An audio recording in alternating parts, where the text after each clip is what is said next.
बिस्मिल्लाहिर्रहमानिर्रहीम। अस्सलाम वालेकुम डियर स्टूडेंट्स, मेरा नाम दानिश मजीद और आप मेरा यूट्यूब चैनल देख रहे हैं फिजिक्स विद दानिश। तो बच्चों, हम लोगों ने क्लास 10 फिजिक्स का चैप्टर नंबर 11 स्टार्ट किया हुआ था जिसका नाम है थर्मल ट्रांसफॉर्मेशन। और इसका हम लोगों ने जो टॉपिक स्टार्ट किया था उसका नाम था थर्मल एक्सपेंशन। ठीक है, अब हम थर्मल एक्सपेंशन इन सॉलिड्स को डिस्कस कर चुके हैं। हमने उसके लिए लीनियर थर्मल एक्सपेंशन को भी डिस्कस कर लिया, वॉल्यूम थर्मल एक्सपेंशन को भी डिस्कस कर लिया। ठीक है, प्रीवियस 2 वीडियोस हैं, मैं लिंक डिस्क्रिप्शन में दे दूंगा, अगर आपने वो वीडियोस नहीं देखी तो आप वो देख लीजिएगा। अब हम उसमें आगे फर्दर बढ़ते हैं कि जो एक्सपेंशन है, चूंकि हम लोग एक्सपेंशन को डिस्कस कर रहे हैं मैटर के लिए, तो मैटर में सिर्फ सॉलिड नहीं होता, लिक्विड भी होता है, गैस भी होती है। तो अब हम डिस्कस करेंगे थर्मल एक्सपेंशन इन लिक्विड। ठीक है, तो ये जो हम लोग घरों के अंदर लिक्विड को बॉयल, जैसे दूध हम बॉयल करते हैं, ठीक है, या पानी जो है तो उसको हम रखते हैं, तो वो उसके अंदर जो एक्सपेंशन देखने को मिलती है, ठीक है, जो लिक्विड में हमें एक्सपेंशन देखने को मिलती है, तो इसके पीछे की फिजिक्स क्या है, आज के लेक्चर में हम इस चीज को समझेंगे। बच्चों, अगर आप इस चैनल पे न्यू हैं तो चैनल को सब्सक्राइब जरूर कीजिएगा।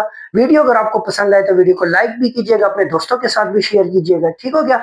और कोई क्वेश्चन वगैरह अगर आपको आगे फर्दर इसमें कोई कंफ्यूजन आती है किसी भी पॉइंट के ऊपर, तो मुझे कमेंट करके जरूर बताना है। ठीक है, तो बढ़ते हैं हम लोग आज अपने लेक्चर की तरफ। देखो बच्चों, हम लोग क्या कर रहे हैं कि पढ़ रहे हैं थर्मल एक्सपेंशन इन लिक्विड्स। कि हम लोगों ने क्या करना है कि एक लिक्विड लेना है, उसको हीट प्रोवाइड करनी है और उसके अंदर की जो एक्सपेंशन है उसको स्टडी करना है। ठीक है, तो मैंने लिखा कि एक्सपेंशन ऑफ लिक्विड और expansion of liquid on heating. ठीक है, अब थर्मल एक्सपेंशन इन लिक्विड्स के अंदर हम पढ़ते क्या है कि हम एक्चुअल में क्या कहते हैं कि जब हम किसी भी लिक्विड को हीट प्रोवाइड करें और जब वो एक्सपेंशन शो करे। ठीक है, when we heat the liquid, kinetic energy of particle increases, they push each other and increase their occupied space, this reason behind the expansion of liquid। ठीक है, अब हमने कहा कि हम जब हीट प्रोवाइड करते हैं किसी लिक्विड को तो वो एक्सपैंड होती है। उसके पीछे का रीजन क्या है, क्यों एक्सपैंड होती है? पहला क्वेश्चन तो माइंड में ये आता है ना कि क्यों एक्सपेंशन होती है। देखो बच्चों, हमारे पास जो लिक्विड है जिसको हम हीट प्रोवाइड कर रहे हैं, जब हम उसको हीट प्रोवाइड करेंगे तो उसके अंदर के जो मॉलिक्यूल्स है ना, तो वो क्या करेंगे, वो हीट को एब्जॉर्ब करना शुरू कर देंगे और फिर उनकी काइनेटिक एनर्जी में चेंज आना शुरू हो जाएगा, वो इंक्रीज होना शुरू हो जाएगी। तो जिसकी वजह से पार्टिकल इंक्रीजेज और जिसकी वजह से वो पार्टिकल्स एक दूसरे को पुश करना शुरू कर देंगे। जैसे कि हमारे पास किसमें, सॉलिड्स में भी देखने को मिल रहा था कि वहां पे भी हम यही कहते थे ना। अब सिंपल अगर आप नॉर्मल एग्जांपल ले ले, गर्मियों में अगर हम एक कमरे के अंदर 50 बंदों को खड़ा कर दें तो सारी बात है, एक तो गर्मी है, गर्मी से वो क्या करेंगे, एक दूसरे को दूर धकेलेंगे। ठीक है, क्यों? क्योंकि उनको गर्मी लग रही है, हीट इंक्रीज, एनवायरमेंट वो स्टेबल नहीं है, इसकी वजह से वो चाहते हैं कि थोड़ा सा एक्सपेंशन हो जाए। सही हो गया। बट वहीं पे अगर हम सर्दियों में ये काम कर ले तो उनको परवाह भी नहीं होनी। ठीक है, क्यों? क्योंकि इन्वायरमेंट जो है तो उसका टेम्परेचर डाउन है। तो जब भी आपके पास बाय नेचर किसी भी ऑब्जेक्ट का जब टेम्परेचर इंक्रीज होता है तो उसमें एक्सपेंशन देखने को मिलती है, बिकॉज काइनेटिक एनर्जी बढ़ने की वजह से वो एक दूसरे को पुश करना शुरू करते हैं।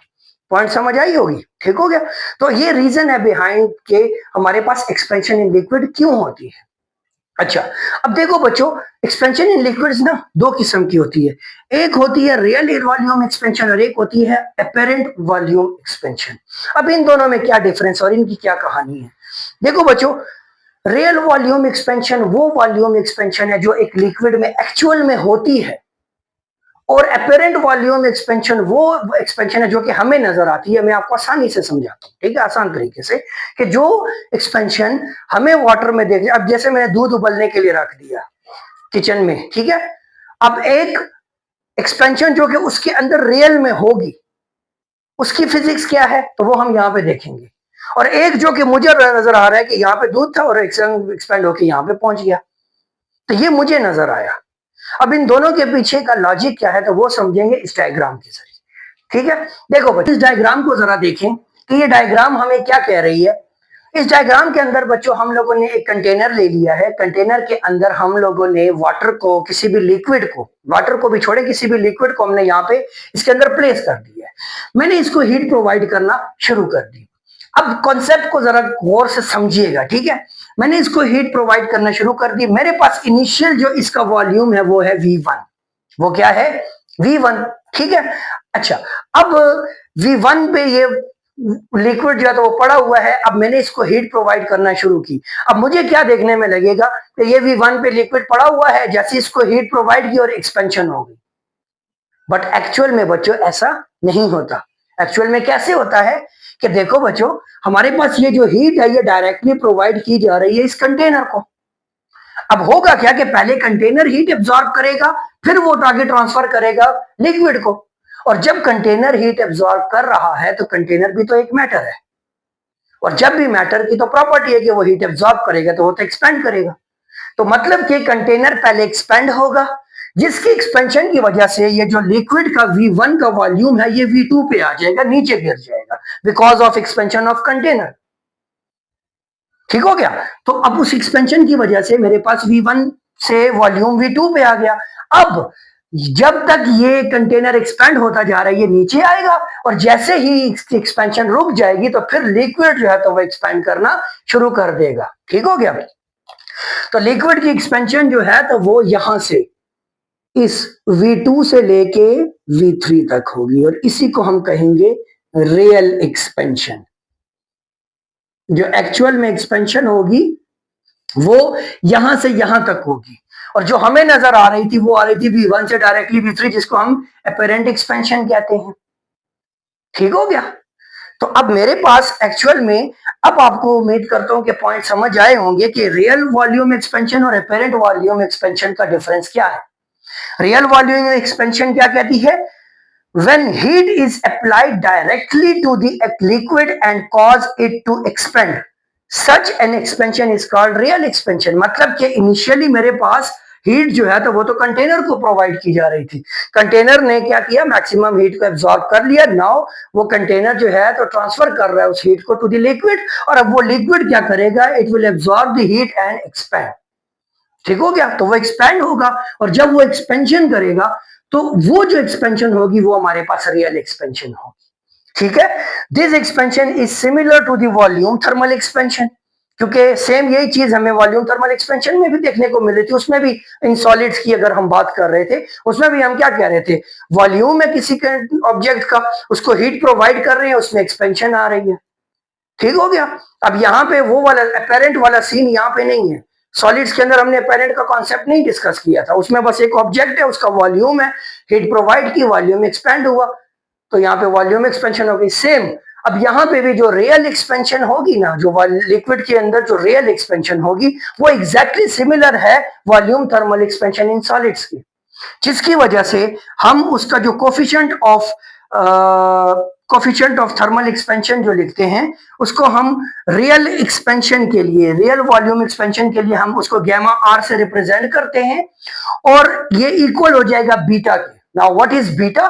तो प्रीवियस लेक्चर के अंदर मैंने एक्सप्लेन किया हुआ कि बीटा जो है वो हमारे पास fractional change in volume of container with respect to change in temperature है। ठीक हो गया। तो यहां पे भी हमारे पास देखें तो बीटा, बीटा जो है coefficient of volume thermal expansion in solid है, और गैमा आर जो है वो coefficient of real volume thermal expansion in liquids है। चूंकि हमने अभी पढ़ा कि इन दोनों की वॉल्यूम का, सॉलिड के अंदर जो वॉल्यूम की एक्सपेंशन है और लिक्विड के अंदर जो रियल वॉल्यूम की एक्सपेंशन है ये सिमिलर है, तो इसकी वजह से हमने गैमा आर को इक्वल ले लिया बीटा के, और बीटा आगे इक्वल है change in volume divided by original volume into change in temperature. तो ये मेरे पास गैमा आर की वैल्यू आ गई। ठीक है। अब वहीं पे अगर आप देखें अपेरेंट वॉल्यूम एक्सपेंशन क्या कहती है। अपेरेंट वॉल्यूम एक्सपेंशन है कि this expansion of liquid apparently observed without considering the expansion of container is called apparent volume expansion। मैंने इनिशियली आपको क्या कहा कि मैंने देखा कि मेरे पास वॉल्यूम लिक्विड का वो V1 पे है, V1 पे वॉल्यूम है, और मैंने हीट प्रोवाइड की और वो डायरेक्टली जो है तो V1 से V3 पे चला गया। ये तो मेरी ऑब्जर्वेशन थी ना, मैंने तो उसके अंदर कंटेनर की जो एक्सपेंशन है उसको तो ऐड ही नहीं किया। तो एक्चुअल में ऐसे तो नहीं होता। एक्चुअल में हमारे पास पहले कंटेनर एक्सपेंड होता है, वॉल्यूम थोड़ा सा डिक्रीज होता है लिक्विड का, फिर उसके बाद वो इंक्रीज होता है। अब आपको लगता है, मुझे लगता है कि अब आपको ये क्लियरेंस आई होगी कि ये जो हमारे पास कंफ्यूजन जो क्रिएट होती है ना इसमें मोस्टली, तो वो इसी वजह से कि हम लोग इसको सही प्रॉपर आसान तरीके से मैं बच्चों आपको समझा रहा हूँ। अगर फिर भी कोई क्वेश्चन हो ना, कोई पॉइंट समझना है तो मुझे कमेंट करके बताइएगा, ठीक है। अच्छा, उसके बाद the coefficient of apparent volume expansion, अब वो किसके इक्वल हो जाएगा, तो उसको हम गामा ए से रिप्लेस कर देंगे, गामा ए से रिप्रेजेंट करेंगे, और ये इक्वल होगा change in volume apparently divided by V naught into del T. यहाँ पे रियल था वॉल्यूम का चेंज, यहाँ पे अपेरेंट होगा। सही हो गया। अब अगर मैं इस पूरे के पूरे चेंज को रिप्रेजेंट करना चाहूं कि मेरे पास ये जो एक्सपेंशन है तो ये किसके इक्वल है, तो देखो बच्चों, मेरे पास एक्चुअल में जो रियल एक्सपेंशन होगी ना, रियल वॉल्यूम एक्सपेंशन बच्चों, ये इक्वल होगी किसके, अपेरेंट वॉल्यूम एक्सपेंशन के, अपेरेंट वॉल्यूम एक्सपेंशन के, और प्लस एक्सपेंशन ऑफ कंटेनर। तो मतलब कि हमारे पास जो रियल है ना, उसके अंदर कंटेनर की जो एक्सपेंशन है, एक्सपेंशन ऑफ कंटेनर, कंटेनर की एक्सपेंशन को भी हमने उसमें क्या करना होता है, काउंट करना होता है। पॉइंट समझ आया। यहीं पे हमारे पास अब ये मेरे पास मेन फार्मूला है to calculate the real expansion in any liquid. अब हम लोग लिक्विड की एक्सपेंशन को तो देख लेते हैं, बट कंटेनर का क्या भाई, कंटेनर भी तो मैटर है ना, वो भी तो एक्सपेंड करेगा। तो उसके एक्सपेंशन के अंदर फिर हम लोग इसको डिस्कस करते हैं इस तरह से। सही हो गया। अब अगर मैं इसको मैथमेटिकली लिखना चाहूं तो आप देख ले, रियल एक्सपेंशन क्या है, V2 से V3 जो है तो वो रियल एक्सपेंशन है, हम लिख लेंगे जी V2 से V3, that is real expansion, and which is equals to apparent expansion V1 से V3 जो कि हमें देखने को मिलती है, और प्लस जो कंटेनर की एक्सपेंशन है तो वो ये रही एक्सपेंशन की, V1 से V2 तक जो एक्सपेंशन है वो कंटेनर की है।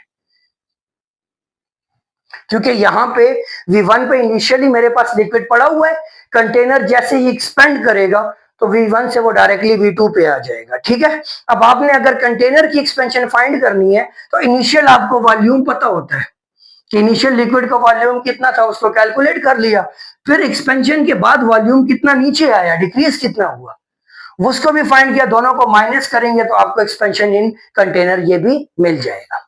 सही हो गया। तो बच्चों ये हमारे पास कॉन्सेप्ट था total thermal expansion in liquids के अंदर का। इसके अंदर कोई मैथमेटिकल डेरिवेशन नहीं है, बस जस्ट बेसिक से एक दो तीन कॉन्सेप्ट्स हैं।